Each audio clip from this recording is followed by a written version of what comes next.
Kevin Durant es una leyenda del baloncesto, uno de los mejores anotadores de la historia, si no el mejor. 15 veces All-Star, 11 veces All-NBA, MVP, 2 veces campeón, MVP de ambas finales, y a sus 37 años todavía da guerra con Houston. Es un prodigio de este deporte, algo único. Pero hoy quiero que vayamos al pasado, antes de su ruptura del Aquiles. Durante una década, Kevin fue un monstruo que miraba de tú a los mejores jugadores de todos los tiempos. Kevin Durant fue imparable en su prime, un perfil tan inabarcable que nadie le podía detener.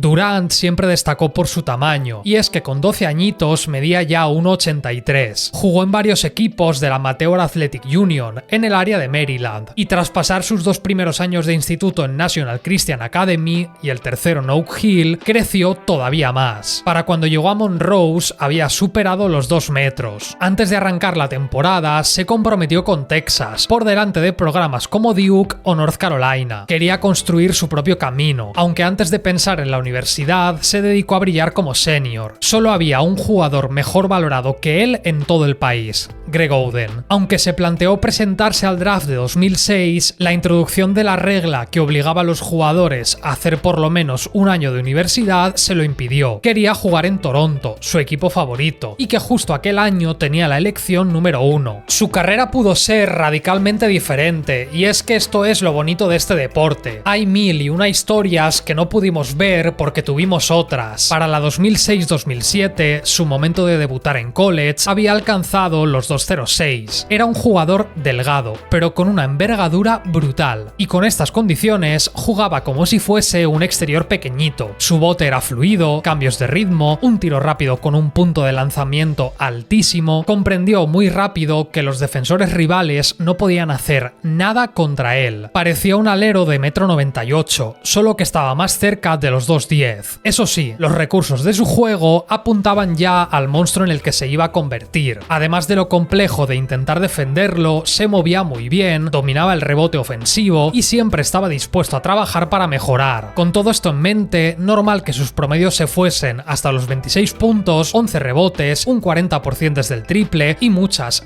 jugadas brillantes. Cayeron eliminados en la segunda ronda del torneo de la NCAA, cosa que no le impidió ser elegido de manera unánime como jugador del año. Se llevó todos los reconocimientos posibles, porque su rendimiento estuvo a la altura de las leyendas. Durant era demasiado alto para defenderlo, demasiado hábil para anticiparse a sus movimientos, y demasiado preciso para detenerlo. ¿Cómo se supone que se para a alguien así de bueno? Ni siquiera en la propia NBA tenían del todo claro el perfil de jugador que era. Era un prodigio técnico y un anotador espectacular, pero también había ciertas dudas con su físico. Esto, por supuesto, fue fruto del contexto. En 2007, las franquicias todavía buscaban al siguiente Shaquille O'Neal o al siguiente Tim Duncan. Aunque la era de los pivots estaba a puntito de terminar y Durant iba a empujar la liga en esa dirección, era comprensible. Era delgado, no tenía mucha fuerza y las dudas sobre qué pasaría al hacerlo chocar con jugadores más grandes, pues eran reales. También se dudaba sobre su defensa y sobre su liderazgo. Su techo parecía ilimitado, pero su suelo era más bajo que el de Greg, o al menos eso se decía. Por eso mismo, Seattle se lo pudo llevar con el número 2. No tardó demasiado en anotar el primer game winner de su carrera y se llevó el premio a Rookie del Año. Todo lo visto en Texas era trasladable a la NBA, una fantástica noticia. Era un crío que anotaba por encima de sus rivales, en un equipo desestructurado que apenas le daba ventajas. La media distancia, una característica clave de su juego, ya estaba ahí. Y en el plano físico, ¿qué es lo que pasó? Pues hombre, cuando un interior rival le pegaba un viaje, lo apartaba del medio, obvio, pero era mucho más rápido que casi todos sus emparejamientos y pese a parecer frágil, tampoco tenía problemas para acabar las jugadas como quería. Hasta ese momento, solo LeBron James y Carmelo Anthony habían superado los 20 puntos por partido siendo adolescentes. Entonces llegó Kevin para sumarse. Su segunda temporada estuvo repleta de cambios, empezando porque Seattle dejó de existir para dar paso a Oklahoma City Thunder. También llegó Russell Westbrook en ese draft, y en lo personal vivió un cambio de posición clave. Pasó de jugar como escolta a alero. 0. Anotó 46 puntos en el partido de Rising Stars del All-Star, y sus promedios en anotación se fueron hasta los 25 tantos, aunque yo quiero que recuperemos ese cambio de posición. Cuando Scott Brooks lo colocó como alero le dio más libertad y más ritmo, pero sobre todo más espacios y emparejamientos favorables. Comenzó a elegir sus tiros en situaciones más cómodas, atacó el aro con más convicción y su media distancia era un recurso más y más letal. Todo esto fue parte de su proceso de adaptación a la liga, el momento en el que se comenzó a gestar la bestia. Confiaba en sus recursos y ya era muy capaz de crear sus propios tiros. Con su explosión tan temprana, los Thunder tenían derecho a ilusionarse. Es cierto que solo ganaron 23 partidos, pero sería la última vez que perderían tanto.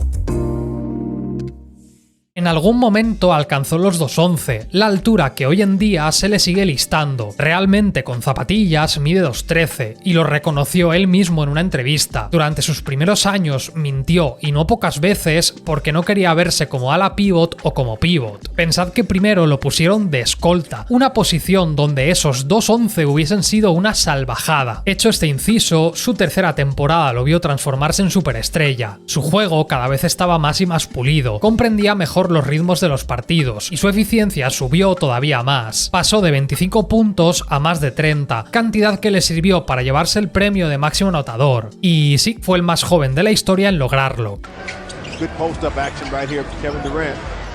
También fue seleccionado para el All-Star por primera vez, y Brooks montó un esquema sencillo pero funcional sobre su figura. Poco a poco, Westbrook encajó mejor y asumió que los tiros importantes y los momentos clave dependerían de él. Los Thunder ganaron 50 partidos, una mejora descomunal. Debutó en los playoffs con 24 puntos ante los Lakers campeones, y aunque perdieron en 6 encuentros, todos los periodistas y medios apuntaban en la misma dirección. Los Thunder ya no eran solo unos chavales. Se consolidaron como una amenaza que, con el tiempo, aspiraría a ganarlo todo. Ya elegido en el primer quinteto All-NBA y como segundo en la carrera por el MVP, renovó por 86 millones y 5 temporadas. Por segundo año consecutivo, fue el máximo anotador de la liga. Su tiro era una amenaza desde cualquier parte y en cualquier situación. Ya venía siendo un fantástico jugador, pero dio un paso al frente tras bloqueo directo, en aclarado, en transición. La marca de victorias subió hasta los 55 partidos, y en la primera ronda chocaron contra Denver. En esta eliminatoria, Kevin promedió 32 puntos y lo hizo de forma brutal. Leyó muy bien las defensas, fue muy agresivo de cara al aro y sobre todo demostró una variedad de movimientos y recursos tremenda.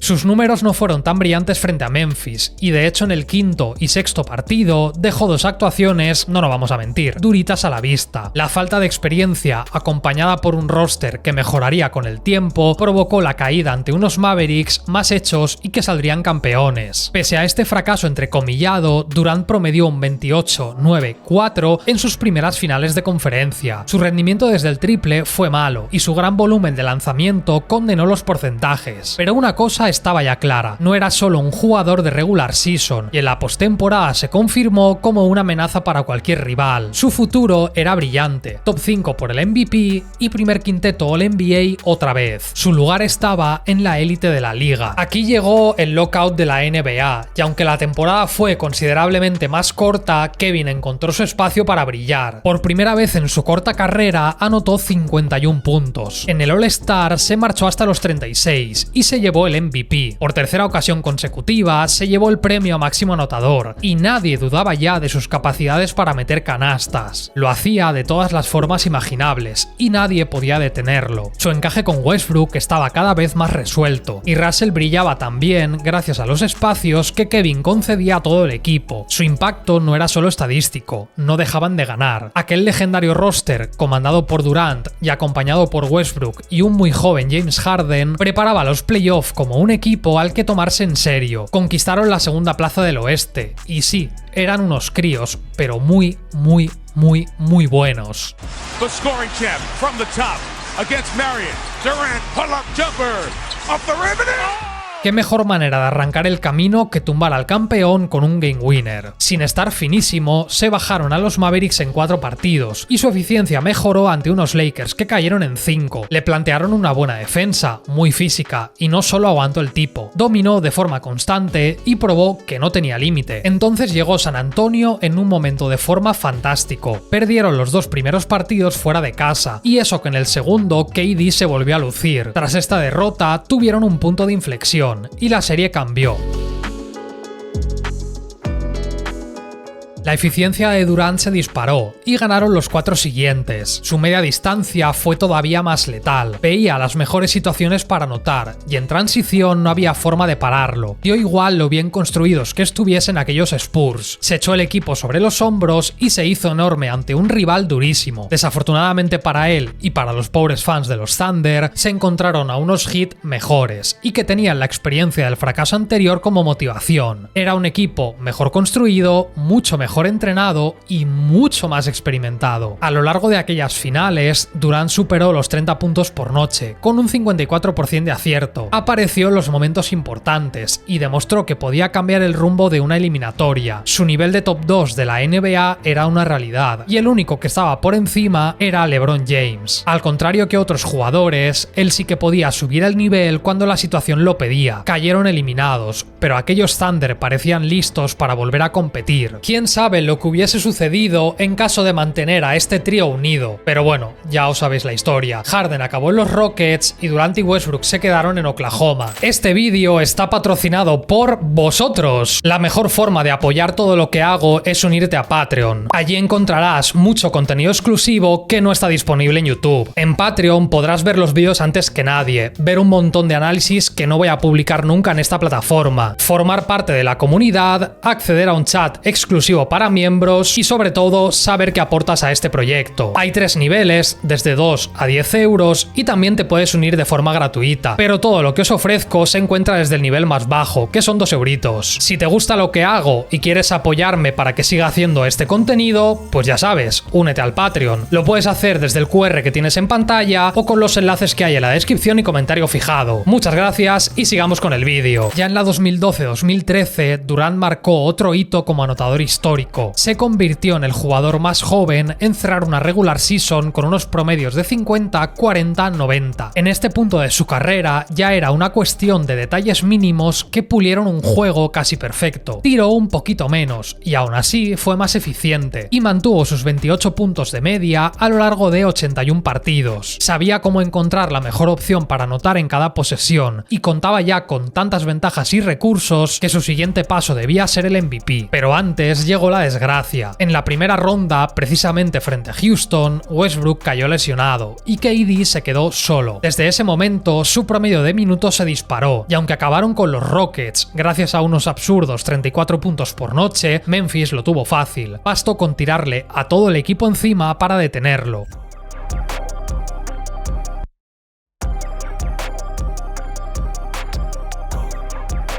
Durant dominó la NBA e hizo de ella su patio de recreo particular. En enero promedió 36 puntos, con 12 partidos seguidos por encima de los 30. Superó a Michael Jordan en el número de encuentros consecutivos con más de 25 puntos, en total 41. Cada noche contra él dejaba el mismo resultado. Era inevitable. Se fue hasta casi 21 tiros por partido, pero es que anotó la mitad de ellos. De 6 triples por noche, clavó 2,4, un acierto del 39%. Era todavía más agresivo, más dominante, más físico. Lideró más que nunca a unos Thunder que lo necesitaban, y acabó con 14 partidos por encima de los 40 puntos. Si en la temporada anterior quedaron 60-22, en esta se quedaron a las puertas, con 59 victorias. Todo ello con Westbrook ausente durante 36 encuentros y donde los otros 2 máximos anotadores fueron Serge Ibaka y Reggie Jackson. Frente a Memphis en la postemporada sufrió bastante, en parte porque eran un equipo muy grande, muy físico y que se centró en él. No le permitieron encontrar el ritmo y vaya, que se notó que le defendieron muy bien. Aquella serie fue un barrizal, algo que ayudó mucho a que se alargase. Kevin no se encontró cómodo en ningún momento y Scott Brooks quedó muy señalado como entrenador. La narrativa se centró en Kevin, pero la realidad realidad fue que él podía anotar, y sin embargo los problemas estaban en el esquema ofensivo, que dependía demasiado de su figura. Aun con todo esto, su séptimo partido fue brillante y sobrevivieron a una guerra muy dura. Ya contra los Clippers pudo brillar, porque no tenían ni el tamaño ni el físico para limitarlo así, y volvió a aparecer su mejor versión. Tiros en transición, lectura de los espacios, a nivel técnico fue una exhibición, y la remontada del quinto partido con la eliminatoria empatada fue salvaje. Influyó que los Clippers se hicieron caquita encima, pero acabáis de ver este pedazo de triple y esta otra pedazo de canasta. Ese final tuvo su nombre, y así es como avanzaron de ronda. Allí los Spurs sí que pudieron vengarse. Esa versión de San Antonio en 2014 pasó a la historia como uno de los mejores equipos de todos los tiempos, y no fue para menos. A Durant le hicieron de todo, desde negarle las líneas de recepción a obligarle a jugar muy lejos del aro, pasando por controlarle constantemente con ayudas al lado fuerte. El sistema de los Thunder se desmoronó como un azucarillo en el café, y los Spurs demostraron por qué iban a ser los campeones. Cayeron eliminados 4-2, y sin saberlo comenzó el inicio del fin. You made us believe, kept us off the street,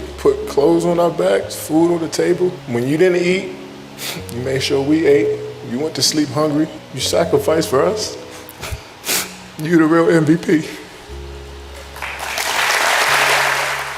Durant se llevó el MVP de forma más que merecida, pero mientras él entraba en su mejor momento, los Thunder se iban a quedar cortos.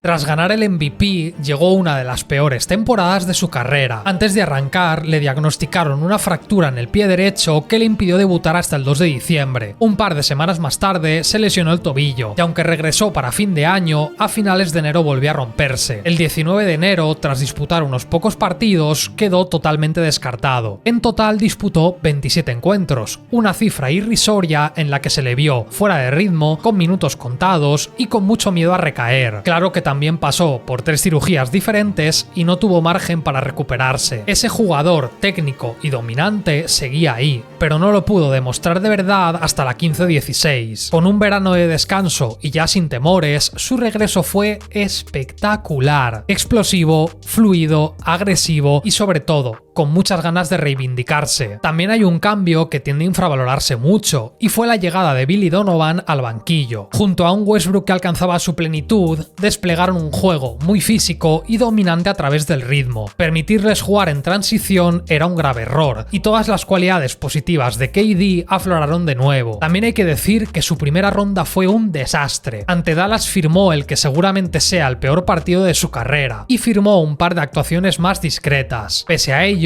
ganaron 4-1, y los Spurs volvieron a ponerse en su camino. Frente a ellos fue de menos a más, con un primer encuentro discreto también, pero con una exhibición en el resto. Dominó en el 1 contra 1, desde la media distancia, castigó todos los cambios, dominó el ritmo de cada encuentro, se cargaron 4-2 a un equipo brillante, lo que les permitió soñar. Claro que por delante quedaba el equipo del 73-9. Golden State tenía todo para ganar el título, y si San Antonio había sido un gran reto, ellos eran el final boss. En el primer choque no fueron capaces de detenerlo, y Oklahoma robó la ventaja de campo. En el segundo fue más eficiente pese a la derrota, aunque los deberes los habían hecho ya.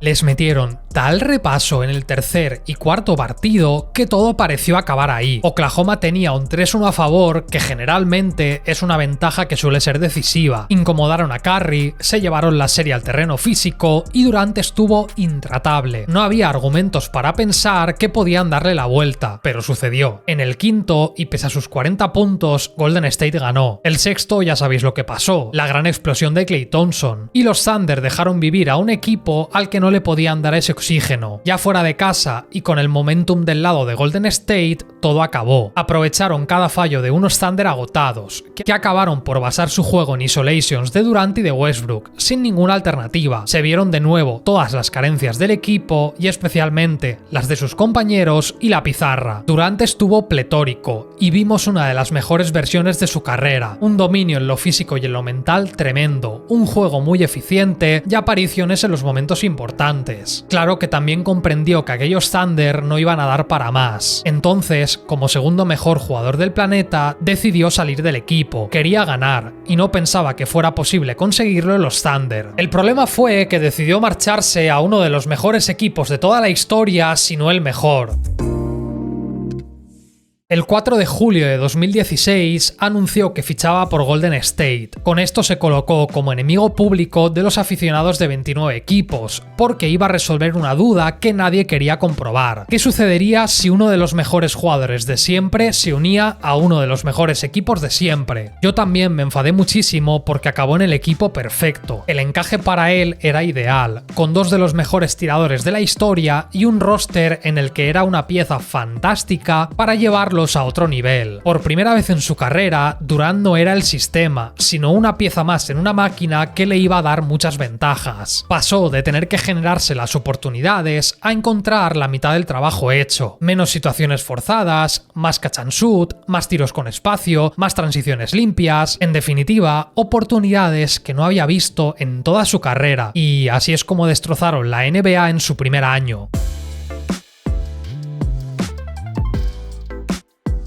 Steve Kerr también le exigió mucho más en defensa. Además de adaptarse al sistema de cambios, le pidió esforzarse para llegar a las ayudas y ejercer de 4 móvil que defendiese el aro. Como tenía que esforzarse menos en ataque, respondió con el mejor nivel atrás de toda su carrera. Aun perdiéndose 20 partidos, el balance final fue de 67-15. En los playoffs directamente humillaron a todo aquel que se les puso por delante. 4-0 a Portland, 4-0 a Utah, 4-0 a San Antonio. De menos a más. Y ya en las finales contra Cleveland solo se les escapó un partido. Con unos promedios de 35 puntos, 8 rebotes y 5 asistencias, acompañados de unos porcentajes absurdos, se llevó el MVP de la serie. Eran tan superiores que sin forzar la máquina destrozó a Kevin Love y todas las opciones que pudiesen tener los Cavaliers. Ese 16-1 final fue el mejor porcentaje de victorias de cualquier equipo en una postemporada. Durante la siguiente temporada, y ya más integrado en el sistema, Steve Kerr lo pudo utilizar como desatascador de los peores momentos, y este rol también se le daba de categoría. Aunque la regular season no fue tan brillante como la anterior, Kevin asumió algo más de protagonismo desde el tiro y como generador. Para Kerr era un privilegio poder utilizarlo como parte del sistema o como héroe al que darle la pelotita sabiendo que la iba a meter en el aro. Pese a las tensiones internas y las lesiones, ganaron 58 partidos sin sudar mucho. San Antonio no fue un problema, y los Pelicans tampoco. Ya no eran tan absurdamente dominantes y se dejaron un encuentro en cada eliminatoria, y aún así volvieron a las finales de conferencia sin sufrir. Y frente a Houston, cuando más importaba, marcó la diferencia. Mike D'Antoni construyó un estilo que hubiese acabado con los Warriors del 73-9. Eran un equipo muy físico, pequeño pero matón, que podía competir de tú a tú. Estaban capacitados para tumbar la ya legendaria Death Lineup. Claro que Durant era otra historia. Esa serie fue legendaria, y pese a que se llevó muchas críticas por acabar muchas jugadas en isolation, sin Kevin no hubiesen ganado. D'Antoni ahogó el sistema de Kerr, pero Durant estuvo por encima de todos los planes. Una vez llegaron a las finales, hizo lo que le dio la gana, porque Cleveland era peor que el año anterior. Los barrieron 4-0, dejó un par de momentos icónicos y volvió a llevarse el MVP. Fácil, sencillito y para toda la familia. Renovó de nuevo con Golden State, y durante esa tercera temporada vimos la versión total de Kevin. Me explico. Además de todo lo que ya hacía en el equipo, que no era poco, mejoró más como playmaker principal. Su lectura de las defensas evolucionó y dio más juego desde el poste alto. Liberó a Curry y a Klay todavía más, y estaba completamente integrado en la filosofía de los Warriors. Su papel en anotación era clave, pero Steve Kerr ya lo usaba para cualquier cosa. Al formar parte de un esquema muchísimo más estructurado a ambos lados de la pista, estaba mucho mejor aprovechado sin exigirle tanto. De ahí su gran salto en defensa, que también mantuvo en esta tercera temporada. Si en OKC defendía bien gracias al talento, en los Warriors lo hizo porque maximizaron todo lo que podía dar. Ya en los playoffs reapareció la versión más salvaje. Todo fluía, todo iba sobre ruedas y sus 34 puntos por partido eran buena muestra de que el anotador más bruto seguía ahí. A los Clippers los hizo polvo en el tramo final de la eliminatoria y Houston también vivió su eficiencia y los nulos fallos de su juego. Entonces llegó una lesión en la pantorrilla que lo descartó para los siguientes 9 partidos. Cuando la cosa se puso fea contra Toronto, forzó su regreso en el quinto y ya conocéis la historia. Como no estaba totalmente recuperado, se reventó el Aquiles y aquí se acabó todo. Más allá de que no pudieron lograr el three-peat, el prime de Kevin Durant acabó con esa lesión porque cambió su juego para siempre. La explosividad y parte de la capacidad defensiva desaparecieron porque el cuerpo no le acompañaba. Tras volver de un año en blanco, su dominio pasó por la pura técnica. Aquella versión de los Nets fue una salvajada en términos de juego, pero porque lo controló todo de una forma muy diferente. Aunque esta segunda etapa de su carrera daría para otro vídeo, así que si os apetece, decídmelo. Volviendo al Durant de Seattle, llegó con un potencial casi ilimitado y una capacidad ofensiva que no encajaba en ningún molde. Muy pronto entendió todo lo que podía hacer y para su tercera temporada ya era uno de los mejores anotadores de la liga. Años después se llevó el MVP y peleó por ser considerado el mejor jugador del planeta frente a LeBron James. Su combinación de tamaño, velocidad y recursos lo hacía indefendible, y en Golden State, con más espacio y ritmo, dio un salto en eficiencia, impacto y defensa. Con esto vimos su versión total que acabó tras la lesión, pero es que a sus 37 años sigue dando guerra. Sé que reconciliarse con Durant es complicado por lo que decidió hacer y lo que supuso para la liga, pero a mí me cuesta imaginar que volvamos a ver a un prodigio tan pulido, tan versátil y tan devastador como él. Disfrutad lo que nos quede porque me temo que ya no es mucho. Y esto ha sido todo. Si este vídeo te ha molado y quieres apoyarme, verás en pantalla a los miembros de Patreon. Puedes contribuir económicamente a que este canal siga siendo sostenible y tú te llevas contenido extra y oye, el lujazo de estar en pantalla. Por otro lado, te dejo otro pedazo de vídeo en el que te cuento toda la historia de Giannis Antetokounmpo y ya te aseguro que quedó un vídeo bastante guapo y que la gente está muy contenta.